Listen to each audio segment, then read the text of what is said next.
네, 동네 사람들이 들려주는 책과 음악 이야기 용정동 책방 시즌 2로 함께하고 있죠. 오늘은 우석대의 이재규 교수와 함께합니다. 교수님 어서 오세요. 네, 안녕하세요. 자, 완주 고산으로 이사한 지 지금 2달 지났나요? 석 달 다 아, 돼갑니다. 석 달. 네, 뭐 이제는 뭐 제법 동네 풍경에 익숙해지셨을 것 같아요. 네, 뭐 시골 풍경은 거의 비슷한데 음, 강이 옆에 있는지라 매일은 아니지만 종종 안개 낀 새벽강을 보는 느낌이 참 물안개. 좋습니다. 네, 네, 모르시죠, 잘? 물안개 알죠. 네. 그래도 매일 볼 수는 없잖아요. 네. 근데 그 동네에서 매일 정오가 되면 뭐 종소리가 들린다고요? 네, 저도 며칠 있다가 깨달은 거였어요. 이제 주중에는 학교 나가기 때문에 없다가 그 주말 근처에 갑자기 12시 5분에 종이 울리는 거예요. 성당에서. 네. 그것도 이렇게 보통 교회에서 차임벨로 이렇게 예배 시간 알려주는 경우는 있었는데 녹음된 걸 틀어주는 손으로 경우는? 이렇게 네. 줄을 당겨서 종을 치는 그런 종소리를 오랜만에 들어서 네. 멍하니 오랫동안 좀 생각에 빠졌었습니다. 그러니까 매일 치는 거예요. 매일 치더라고요. 정오에. 정오 5분 전. 그러니까 보통 이렇게 종소리가 들리는 경우는 있어요. 근데 네. 경우에 이제 말씀하신 것처럼 이렇게 녹음되어 있는 소리를 틀어주는 이런 건데 직접 손으로 종을 치는 모습은 이미 많은 곳에서 사라진 것 같은데요. 그렇죠. 네. 그리고 무엇보다도 그 종의 잔향이라고 하죠. 길게 이어지는 그 소리가 참 좋은 것 같습니다. 네, 물안개와 함께 종소리까지 행복하게 살고 계시네요. 아이고 감사합니다. 자, 오늘 책 이야기 해봐죠. 오늘 뭐 소개해 주실 분이 프랑스 거장이시라고요? 네, 프랑스 문학이야 뭐 좋아하신 분들도 많고 흔히 거장이라고 하는 분들이 많잖아요. 뭐 알베르 까뮤, 빅토르 위고, 사강, 졸라, 뭐 사르트르, 보바르 뭐 이름이 끝없이 이어질 것 같은데요. 근데 현대 작가로 보더라도 많은 분들이 있을 텐데 그 중에 마르그리트 듀라스 여성 작가이시죠. 96년에 돌아가셨는데 그분의 소설 타키니아의 작은 말들입니다. 그러니까 돌아가신 지가 좀 됐기 때문에 신작 소설은 아니죠. 네. 구간인데 최근 53년에 나왔어요. 프랑스에서. 그런데 국내에서는 한 차례 번역된 바가 있었는데 이제 절판이 됐다가 녹색광선이라는 출판사에서 이번에 새 책을 만들었는데 읽게 됐습니다. 그래서 읽고 나서 많은 분들이 이 책의 느낌을 남다른 느낌을 좀 나눴으면 좋겠다 싶어서 제가 오늘 소개하게 됐습니다. 아니 책을 들고 오셨는데 이 책 표지도 색깔이 보이시나요? 네. 흔하지는 않은 색깔인 것 같아요. 이 색을 저도 되게 이제 우리는 그림을 전공한 사람 아니면 사실 색깔 구별을 섬세하게 못 하거든요. 뭉뚱그려서 이야기를 하잖아요. 보시기에 무슨 색이라고 이름 붙일 수 있을 것 같아요? 하늘색? 이게 하늘색으로 아닙니까? 보이시나요? 네. 아니 이제 사람마다 색을 인지하는 게 좀 다르더라고요. 이제 색약도 있고 생명도 있고 그런데 이것은 블루 계열로 이름이 불려요. 티파니 블루라는. 티파니 블루가 티파니 그 블루라고 하는 색인데 녹색 쪽에 가까운 블루라고 볼 수 있겠어요. 근데 이 저도 이제 이번 책을 보면서 책의 출간 과정을 지켜보면서 티파니 블루를 새삼 재발견하게 됐는데 이게 유명한 티파니 보석상이라는 미국의 보석상이 독점하고 있는 컬러입니다. 그러니까 색깔을 독점하는 경우도 있어요? 그걸 이제 컬러 마케팅이라고 하죠. 그러니까 자기 회사를 상징하거나 제품을 상징하는 색상을 지속적으로 일관되게 밀어붙이는 경우죠. 여기는 이제 판매 카탈로그에 맨 처음에 이 색을 썼다고 그래요. 티파니가. 이전 같으면 이전 시대 판매는 지금은 뭐 인터넷으로 사지만 이전에는 도록을 그 안에 상품 목록을 우편으로 보내주면 그 중에서 그걸 골라서 주문사를 밝히면 상품을 보내주는 그런 판매 방식이 꽤 있었다고 그래요. 주문 판매가. 그때 이 티파니라는 보석 그 상의 도록 표지 색깔 이 티파니 블루인데 그리고 이제 자기들 매장에서 물건을 사갈 때 좀 고가의 제품들 이런 제품들에게 붙여 이렇게 함께 주는 그 포장 그 용지였죠. 그 티파니 블루라고 하는 그 색깔에서도 이 책의 색깔이다 이런 게 좀 그걸 느껴지네요. 등록을 했어요. 이 색을. 네. 근데 이 녹색광선이라는 출판사에서 이번 책에 표지로 티파니 블루를 선택하는 안목을 이제 보면서 이 소설의 전반적 느낌이 이 색감의 어떤 것과 연관이 돼 있다 그런 생각을 하게 됐고 읽어보니까 네. 그렇더라고요. 그 색깔하고 딱 어울리는. 네. 네. 보통 이제 책하면 그 흰색 표지에 검은색 글씨 뭐 이런 것들이 쓰인 경우가 참 많은데 요즘은 네. 이제 뭐 그 채색 이 책이 많이 동원돼서 뭐 다양해지긴 사진을 했죠. 넣기도 네. 하고 네. 또 특히 한국 출판이 표지가 좀 요란하다고 할까요? 네.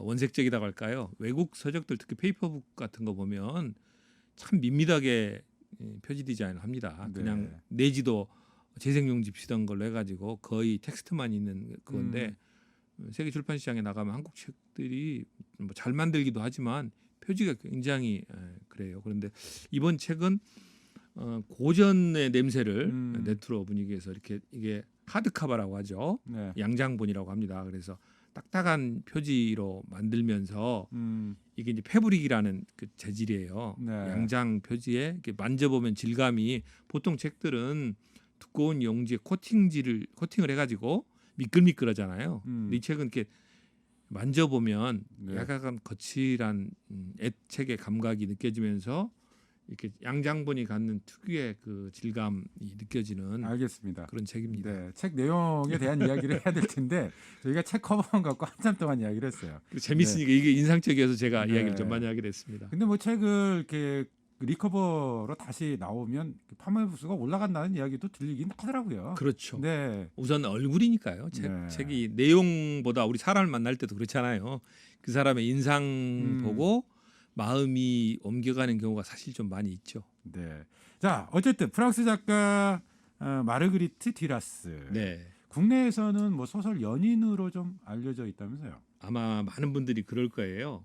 장자크 아노 감독의 영화로도 만들어졌죠. 이제 소설은 콩쿠르상을 84년에 받았는데 그 이후에 만들어져서 듀라스의 이름을 전 세계적으로 더 많이 알리게 했는데 듀라스라는 작가가 원래 베트남 남부에서 태어났어요. 프랑스 사람이지만 네. 프랑스가 해외 식민지들이 좀 많이 있었잖아요. 베트남도 식민지였죠. 예, 2차 네. 세계대전 이후에 정리가 많이 됐지만 그 과정에서 이제 듀라스가 1914년생이니까 한참 식민지 중일 때의 베트남에서 태어나서 네. 어린 시절을 베트남에 좀 보내다가 이제 소르본느 대학 오고 그러면서 프랑스로 이주를 했는데 연인이란 소설 또 영화는 보시면 알지만 그 베트남 남자와 어린 소녀의 사랑 이야기거든요. 네. 굉장히 어찌 보면 도발적이고 음. 당시 시대의 감수성에서 굉장히 앞서간다고 할까요? 좀 파격적이라고 할까? 네. 그런 소설이었죠. 네. 네. 그 소설로 알려진 마르그리트 듀라스의 작품입니다. 근데 그 어쨌든 출판계에서 최근에 이제 듀라스의 작품들을 연이어 출판하고 있다고 들었거든요. 네. 뭐 물론 당대에도 굉장히 좀 유명한 프랑스를 대표하는 그런 이제 소설가로 작가로 이름이 알려졌습니다만 지금 다시 이 듀라스에 대한 관심이 집중되는 이유 배경이 있을까요? 이번 여름에만 국내에서 3종이 나온 걸로 알고 있어요. 듀라스 관련 책들이. 저는 그렇게 좀 느껴지더라고요. 이건 뭐 데이터를 가지고 제가 정확하게 통계를 내서 이럴 것이다라고 화가나는 건 아니지만 여성 독자들이 지금 독서계의 주류이거든요. 보통 20대에서 30대, 40대 초반까지 이르는 책을 많이 읽는 여성 독자가 없으면 우리 출판계가 휘청할 정도로 네. 출판 시장을 이렇게 주도하고 있달까요? 주된 독자들인데 그런 흐름과 연관이 된다고 생각합니다. 묻혀졌던 또는 제대로 주목받지 못했던 여성 작가들을 발굴하고 특히 남다른 행보와 문장을 보인 작가들을 호명한달까 그런 흐름이 있어요. 그래서 이제 듀라스 아니고도 그런 여성 작가들이 최근에 많이 이렇게 등장을 하고 있는데 아마 프랑스 문학에서도 듀라스가 갖는 개성이 있어서 출판계에서도 주목을 하고 네. 또 독자들도 거기에 호응을 하는 것 같습니다. 자, 앞에서도 이제 듀라스를 소개하면서 굉장히 파격적이다, 독특하다 이런 표현을 해주셨어요. 네. 근데 주제나 소재 자체가 일단 파격적이라면서요. 네. 이제 보통 프랑스 우리 영화 좋아하신 분들은 그런 이야기 좀 많이 아실 거예요. 뭐 누벨바그 새로운 물결 운동이라고 그래서 기존의 영화와 다른 문법을 구사하는 그런 게 이제 2차 대전 이후에 나타났거든요. 소설에서는 누보 로망이라고 뭐 하죠. 새로운 소설. 넓게 보면 듀라스도 이제 그 누보 로망의 흐름을 뭐 이렇게 참여하는 작가인데 무엇보다도 어떤 작가의 표현을 중시한다 할까요? 그 전에 소설들은 심리나 논리적인 어떤 설명이나 이런 것들이 연관이 되는 전통적인 어떤 기법 같은 게 있잖아요. 네. 그런데 새로운 그 흐름들에서는 뭐 몇 페이지에 걸쳐서 막 그 어떤 주인공의 내면이라든가 네. 그것도 연관관계가 분명치 않은 이야기들이 막 툭툭 튀어나오면서 그런 당황하게 하는 독자를 그런 것들이 많이 등장을 했고요. 이제 영화에서는 뭐 고다르의 내 멋대로 해라 그런 것을 많이 대표적으로 꼽습니다만은 그 전에 소설 기법과는 다른 네. 그런 기법 그런 것들이고 다루는 소재들도 전통적인 윤리의 기준에서 볼 때는 이거 뭐지?라고 생각할 수 있는 네. 것들을 다룬 건데 물론 그 시기 2차 대전 직후에만 한정됐던 게 아니라 그런 생각을 가진 세대들이 등장하고 이게 영향을 미치면서 문학의 영역이 넓어졌달까요? 표현의 방식이 넓어졌달까 그런 걸 했습니다. 근데 이제 이 듀라스의 책이 여러 작품이 있는데 그 중에 예를 들면 지금 가져와 봤는데 이게 다예요라는 세뚜 이게 다예요. 예, 네. 세뚜 이 소설이 듀라스의 유작입니다. 마지막 작품이에요. 네. 작품인데 뭐 일기 같기도 하고 메모 같은 글들로 쫙 채워놨어요. 유서라고 볼 수가 있죠. 거의 이제 죽음을 애감하면서 쓴 건데 듀라스와 35살 차이가 나는 35 차이가 네. 나는 연하의 연인 얀 안드레아를 생각하면서 그에게 전하는 편지 같은 형식의 책입니다. 그러니까 현실과 문학이 혼재되기도 하고 네. 넌픽션 소설이라고 해야 될까요? 원래 소설 허구잖아요. 네. 그런데 실제 일어났던 일을 적극적으로 문학 안으로 끌어들이면서 그것을 또 이렇게 소설화하는 그런 작업들인데 이 작품도 읽으면서 어떤 이들은 어떻게 이게 소설이 되지? 네. 이렇게 생각할 수도 있을 것 같아요. 그러니까 네. 전통적인 소설의 형식을 벗어나서 새로운 기법, 네. 표현 방식 뭐 이런 것들을 이제 도입했다라고 하는 점도 독특하지만 네. 그 차에 천착하고 있는 소재나 주제 이거 자체도 대단히 파격적인 작가가 듀라스다. 그렇죠. 네. 그래서 그러니까 듀라스 작품 세계에 대해서 불가능한 사랑에 대한 탐구 뭐 이런 평가도 따라 붙는다고 들었고. 네. 네. 이번 책 역시 소개해 주실 책 역시 마찬가지라면서요? 네. 네. 소개문에는 프랑스판 부부의 세계다. 뭐 네. 그런 아마 대중적인 좀 설명을 하기 위해서 최근에 그 우리 드라마에서 좀 방송사에서, 흥행을 네. 했죠. 그래서 이제 어느 우리나라 약간 중소도시에 사는 부부 사이에 닥친 위기, 이제 한쪽 부부가 남편이 이렇게 어떤 윤리적인 위반을 하면서 생겨난 가족의 균열을 다룬 드라마였잖아요. 그런데 이 소설도 이게 53년에 쓴 소설인데 네. 두 부부가 이제 쌍이 나오는데 그 두 부부 사이에서 오고 가는 감정의 어떤 변화들, 일렁이는 물결 같은 변화들 이런 것들을 꼼꼼히 따라가면서 결국 결혼해서 7년 뭐 10몇 년씩 산 사람들은 지루하다는 말이 나올 수 있잖아요. 네. 특히 이제 한 번의 사랑이 아주 높은 고조를 이루어서 결혼이라는 결실을 이루었을 텐데 그러나 그 사랑도 어찌 보면 영속되지 못하고 흔들릴 때 또는 다른 사랑에 대한 어떤 매혹을 느낄 때 그 문제를 어떻게 해결해야 되느냐. 네. 아마 현대 부부들의 많은 고민일 거예요. 공감 많은 고민일 건데 이것을 53년에 바닷가에 면한 어떤 이탈리아 마을이 그 이 소설의 배경인데 네. 여름이고 계절은 거기 모여서 여름 휴가를 보내러 온 프랑스 파리에 사는 두 부부, 그다음에 런던에서 날라온 다이아나라는 또 친구, 이 5명의 친구들이 빚어내는 감정의 관계들이 주 배경을 이룹니다. 여기서 불쑥 멋진 배를 몰고 나타난 프랑스 남자, 뭐 잔이라는 이름인데 이 남자가 두 부부 중에 그 사라라는 여주인공에 가깝죠. 여러 네. 사람들이 등장하긴 하지만 이 사라에게 일으킨 어떤 물결 이런 것들이 이제 내용을 이루는데 사실 뭐 그 직접적인 표현은 크게 부각되는 소설은 아닙니다. 네, 그런데 여기서 내용으로 다루고 있죠. 타키니아의 작은 말들이잖아요. 네, 타키니아가 뭐 지명입니다. 이탈리아에 지명? 있는 어느 네. 지명이고 거기에서 발견된 유적 같은 우리로 보면 어느 지역에 가면 벽에 뭐 벽화라든가 네. 그림들을 이제 유적으로 소개하는 경우가 있잖아요. 그런 이제 유적 중에 하나인데 사실 이 타키니아의 작은 말들은 실제 그 사람들이 거길 가는 건 아니에요. 네. 근데 대화 속에서 언급이 돼요. 가보고 싶은 곳으로. 그러니까 사실 우리는 이곳에 살고 있지만 항시 저곳에 대한 갈망을 가지고 네. 살거든요. 근데 사실 저곳에 가보면 별거 없는데. 저것도 이곳입니다. 네. 그런데 우리 마음에서는 늘 뭐 예를 들면 한국에서만 살았다.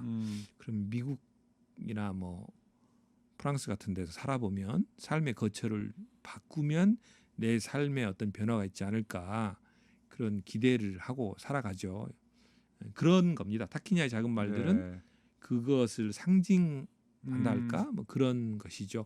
작품 내에서는 뭐 타키니아가 직접 등장하는 건 아니죠. 이게 그 제목 자체가 좀 독특해서 여쭤본 거예요. 네, 이제 그렇죠. 어떤 의미로 이 제목을 썼을까? 네, 근데 어쨌든 앞서 이야기한 것처럼 프랑스판 부부의 세계다 이런 이야기처럼 외도를 다루고 있는 거잖아요.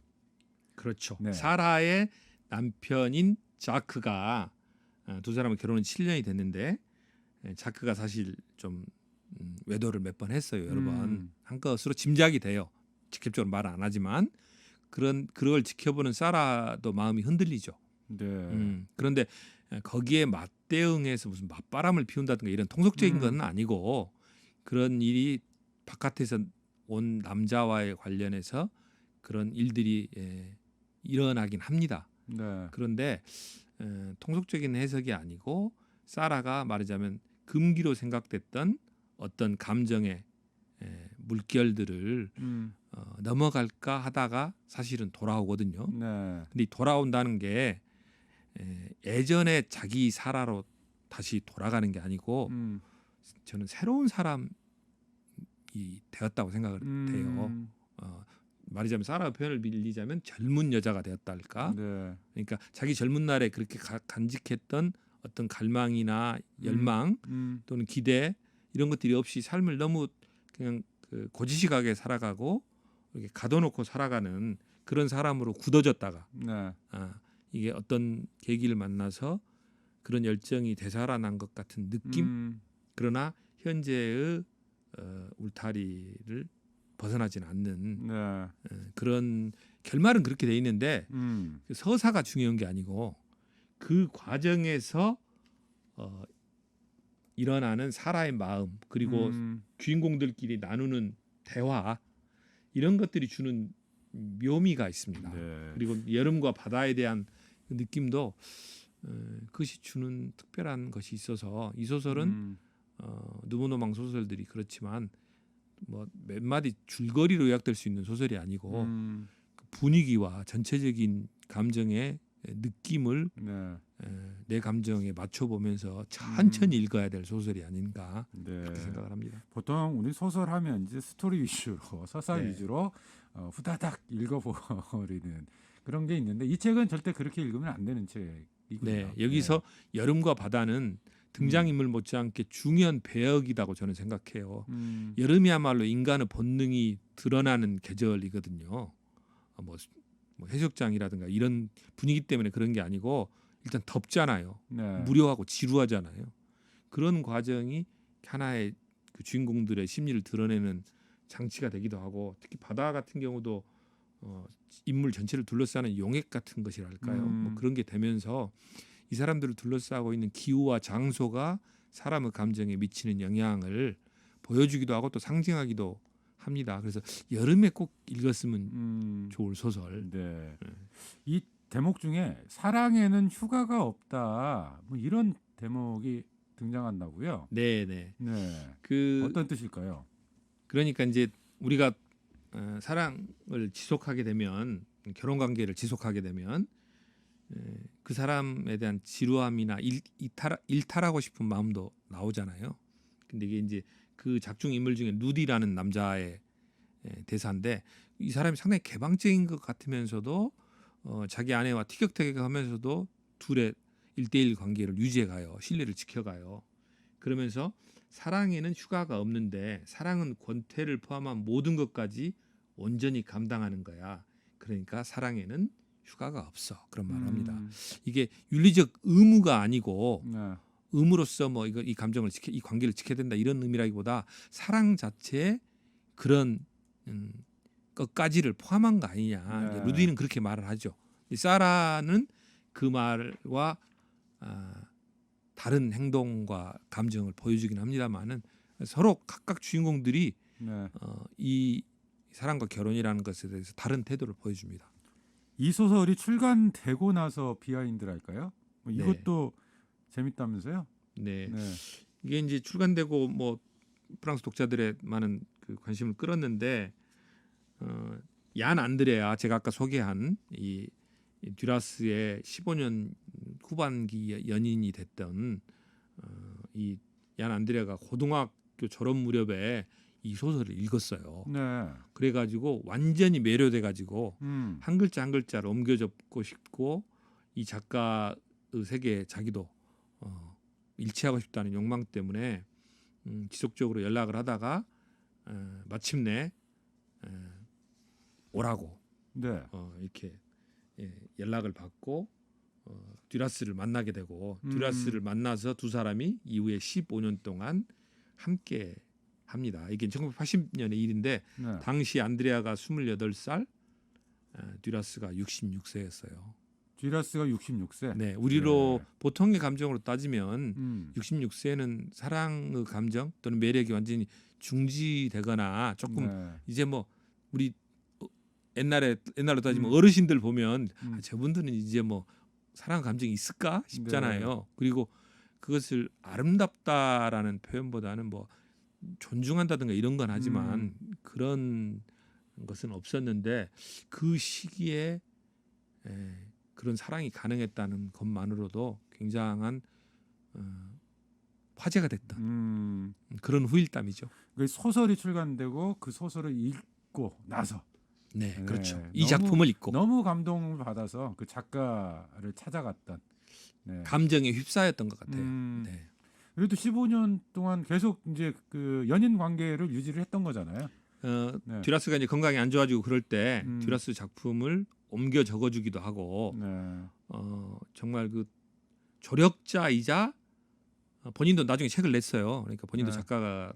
작가 활동을 했는데 거의 뭐 이른바 소울메이트 이상의 그런 특별한 관계가 됐죠.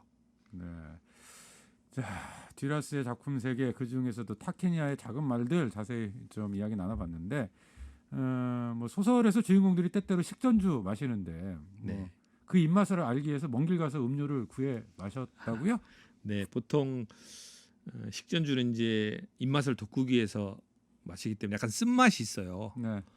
이것도 허브와 과일을 알코올과 물에 녹인 깜빨이라는 술인데요. 네. 그런데 이제 이 술을 주인공들이 소설 속에서 엄청 마셔요. 그래서 과연 그 분위기가 네. 어떤가 싶어서 구해봤습니다. 자, 오늘의 한 문장. 세상의 어떤 사랑도 사랑을 대신할 수 없어요. 프랑스 작가 듀라스의 타키니아의 작은 말들, 용동동 책방에서 우석대 이재규 교수와 함께 읽어봤습니다. 교수님 오늘 말씀 고맙습니다. 네, 감사합니다.